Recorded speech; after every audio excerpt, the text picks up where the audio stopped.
Hello guys, welcome sa Psychology of Freedom.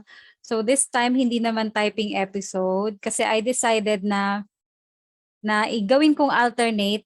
Halimbawa, this week about psychology, anything about psychology, and then next week dun yung typing episode, and then another week about psychology video na naman. Kasi pagka tinapos ko pa yung mga requests na itatype ko, hindi na ako matatapos, hindi ako na magkakaroon ng ibang content. So, ayun.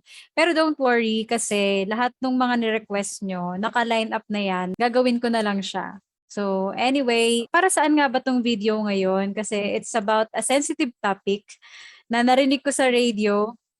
So, gusto ko lang siyang i-share kung ano man yung, kung paano ko sasagutin yung tanong na yun. So, ang tanong kasi na napakinggan ko sa radio, paano mai-encourage ang mga batang biktima ng sexual abuse na magsumbong? Kasi nga 'di ba, usually yung mga bata hindi sila nagsusumbong, sobrang takot sila.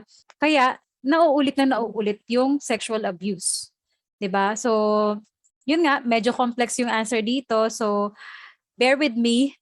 Pero let me start with una, sino ba yung usually nabibiktima ng mga sexual abuser or mga predators? 'Di ba kung tawagin sila mga predators eh. Kasi they prey on another human being. So, sino ba talaga yung nabibiktima nila? Hindi lang kung sino. Pinipili nila 'yan. Pinipili nila yung alam nila na hindi magsusumbong. So, sino yung mga bata na to? Ito yung mga shy, mga timid na bata, afraid to speak up, mga usually introverted, 'di ba? Kasi hindi nila pipiliin yung mga strong personality na mga bata kasi alam nila they are loud. Magsusumbong sila and mahuhuli sila agad.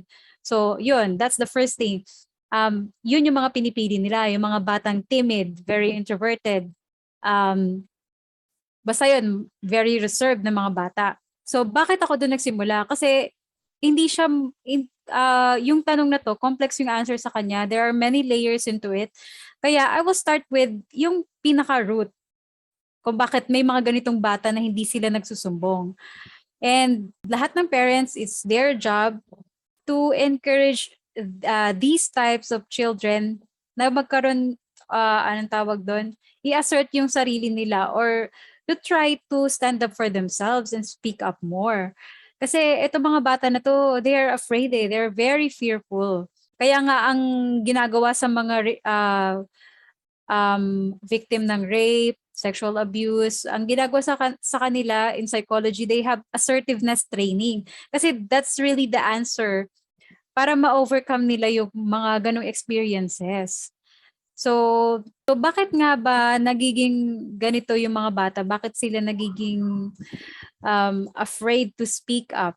It's always rooted in the kind of parenting that they receive. Kasi usually, 'di ba, ang mga parents very domineering, uh, you're not allowed to talk back in any way, shape or form, or else you will be labeled as the bad child. You will be labeled as matigas yung ulo. So ano nga ba yung nangyayari sa psychology ng mga bata? Every time they try to say no, nililabel natin sila as the bad child or yung matigas yung ulo. Ano nangyayari sa psychology nila? Nai-imprint sa psychology nila na it's not okay. It's not okay to speak up. It's not okay to stand up for themselves. It's not okay to upset someone. Doon nila natututunan yun eh sa in early childhood na ganun yung naging pattern sa parenting, sa kind of parenting that they receive. Kasi all children, all of us have experienced na all we want is acceptance and basta hindi tayo ma-reject ng parents natin. We always want to please them. Hindi naman yun intention ng mga parents. We all have good intentions. Gusto lang natin na mapunta sila sa tamang direction. Pero what it does na every time they say no, you label them as the bad child or sinishame mo sila, ginigilt mo sila into doing what you really want. They grow up very afraid to speak up. They grow up afraid to offend people. Nagkakaroon ng um, nagkakaroon sila ng misconception about what's really right or wrong. Tapos they grow up to become people pleaser. They can't say no. Kasi they know that if they say no, if they do otherwise, i-shame sila and i-guilt sila. 'Di ba? So doon talaga yung nag-ugat yung fear ng mga bata. Bakit ba sila takot magsumbong to the point na nauulit-ulit na ma-abuse sexually, ma-rape, ganyan. Yun na yung reality ng life eh. Hindi natin makokontrol kung ano yung madidiscover or ma-encounter ng mga anak natin or loved ones natin kasi we can't be there 24/7 para sa kanila. What we can only do is equip them. So how do you equip them? Teach them assertiveness. Teach them how to stand up for themselves. Accept them when they try to say no. Don't vilify them. Don't judge them. Honor it. Kasi yung ibang mga parents parang natatakot. Baka maging, ano na to, maging parang, ano na, sunod sa layaw. Hindi. Halimbawa, gusto mong manood kayo ng movie. Eh yung bata ayaw niya ng movie na gusto mong panoorin ninyo pareho. Ang gusto niya maglaro ng Lego, halimbawa. Say, okay, I honor your voice. Kumbaga, you have a voice even though you're a child. Kasi yun yung parang inaano natin sa kanila eh. Parang ini-inculcate natin sa brain nila, you're a child so you don't have a voice. Hindi dapat ganon. Dapat as early as very young, na-teach na natin na they have a voice.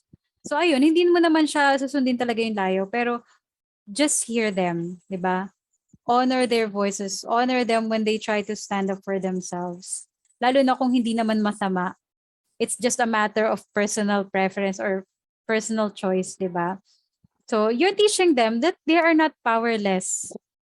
Diba? Kasi when we try to shut them down, shut their voices every time, you're teaching them they don't have power. Pero if you're trying to honor it, halimbawa, they want to wear this kind of dress, but ikaw, gusto mo itong kind ng dress naman.